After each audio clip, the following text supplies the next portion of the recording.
अस्सलाम वालेकुम रहमतुल्लाहि व बरकातहू। प्यारे बच्चों, उम्मीद है आप सब खैरियत से होंगे। साइंस की ऑनलाइन क्लास में आप सभी बच्चों का वेलकम है। सभी बच्चे अपनी साइंस की कॉपीज़ ओपन कर लीजिए। आज हम साइंस में चैप्टर नंबर 14 की रिवीजन करेंगे थ्रू वर्कशीट। ये वर्कशीट आपको कॉपी में करनी है, इसके थ्रू आपका चैप्टर नंबर 14 अच्छे से रिवाइज हो जाएगा। तो चलिए देखते हैं इसमें क्या है। क्वेश्चन नंबर 1 है फिल इन द ब्लैंक्स। जो नीचे ब्लैंक्स दिए गए हैं आपको उन्हें फिल करना है। जैसे कि फर्स्ट है the process of changing of water into its vapour is called dash. ऐसा प्रोसेस जिसमें वाटर चेंज हो जाता है वेपर में, उस प्रोसेस को क्या कहते हैं? जिसमें पानी जो है वो भाप बन जाता है, ऐसी प्रक्रिया को क्या कहते हैं? तो उस प्रोसेस को कहते हैं इवेपोरेशन। क्या कहते हैं? इवेपोरेशन।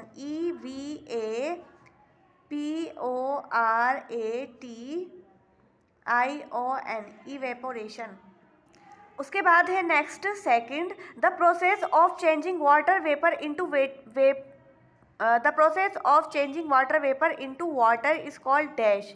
ऐसा प्रोसेस जिसमें वाटर वेपर वापस से चेंज हो जाते हैं वाटर में, तो उस प्रोसेस को क्या कहते हैं? अब ये जो सेकंड वाला है इसमें भाप से वापस पानी बन रहा है, तो इस प्रोसेस को क्या कहते हैं? इस प्रोसेस को कहते हैं कंडेंसेशन। CONDESATION, condensation. नेक्स्ट है third no rainfall for a year और मोर में lead to dash in that region. अगर किसी भी जगह पर बारिश ही ना हो 1 साल तक 2 साल तक, तो वहाँ पर क्या हो जाएगा? वहाँ पर सूखा पड़ जाएगा। तो सूखे पड़ने के लिए किस वर्ड का यूज़ करते हैं? ड्रॉट। DROUGHT, drought. कि वहाँ पर सूखा पड़ जाएगा। नेक्स्ट है फोर्थ एक्सेसिव रेन्स में कॉज फ्लड। सॉरी, यहाँ पर डैश था कि अगर जब बारिश ज़्यादा हो जाती है तो किस चीज़ का खतरा हो जाता है? फ्लड का। FLOOD, flood. तो एक्सेसिव रेन्स में कॉज फ्लड। उसके बाद है next question number 2 which of the following statements are true. नीचे कुछ स्टेटमेंट्स दी गई हैं, आपको उन्हें पढ़ना है, समझना है और बताना है कि कौन सी स्टेटमेंट ट्रू है। तो फर्स्ट है water vapour is present in air only during the monsoon. इसमें कहा गया है कि वाटर वेपर हमारे एटमॉस्फेयर में सिर्फ मानसून में ही प्रेजेंट होते हैं। तो ये स्टेटमेंट कैसी है? ये स्टेटमेंट फॉल्स है, हमेशा रहते हैं। तो इसलिए यहाँ पर लिखेंगे फॉल्स, FALSE, फॉल्स। अब है next B part water evaporates into air from oceans, rivers and lakes but not from the soil। इसमें कहा गया है कि जो पानी है वो भाप बनकर उड़ जाता है, सिर्फ महासागरों में से, नदियों में से, तालाबों में से और मिट्टी में से नहीं उड़ता। तो क्या ये स्टेटमेंट सही है? नहीं है, ये स्टेटमेंट भी फॉल्स है। अगर वाटर इवेपोरेट हो रहा है तो वो सब जगह से होगा। आप ज़मीन पे पानी, अगर आप सर्दी में भी ज़मीन पे पानी गिराएंगे और हो सकता है कि थोड़ा टाइम ज़्यादा लगे, लेकिन हो जाता है वो पानी भी इवेपोरेट। तो इसका मतलब ये स्टेटमेंट कैसी है? ये स्टेटमेंट फॉल्स है,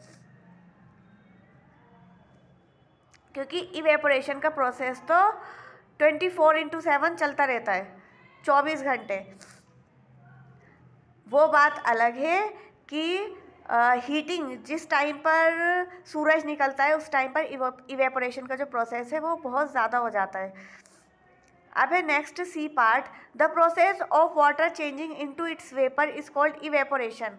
वो प्रोसेस जिसमें पानी भाप बनकर उड़ जाता है, तो उस प्रोसेस को क्या कहते हैं? इवेपोरेशन कहते हैं। क्या ये जो स्टेटमेंट है वो सही है? यस, ये स्टेटमेंट सही है, तो इसलिए ट्रू लिखेंगे।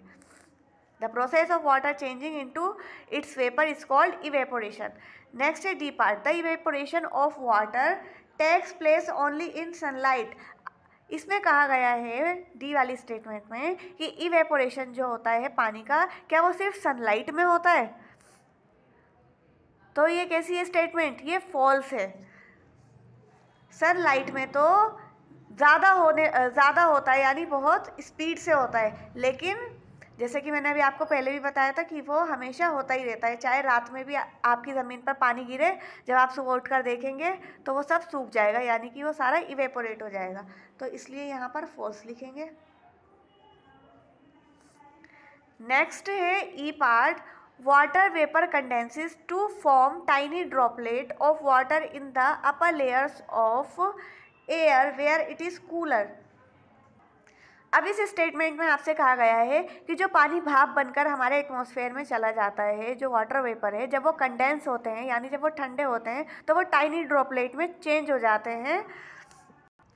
यानी वाटर वेपर जब हमारे एटमॉस्फेयर में चले जाते हैं तो उसके बाद वहाँ पर वो ठंडे होने शुरू होते हैं धीरे धीरे और टाइनी ड्रॉपलेट्स में चेंज हो जाते हैं। तो क्या ये स्टेटमेंट सही है? यस, ये स्टेटमेंट सही है, बिल्कुल ऐसा ही होता है। और उसके बाद वो जो टाइनी ड्रॉपलेट्स होती हैं वो एटमॉस्फेयर में इकट्ठी होनी शुरू हो जाती हैं और उसके बाद वो क्लाउड बन जाते हैं और जब वो ज़्यादा हेवी हो जाते हैं तो तब रेनफॉल होती है।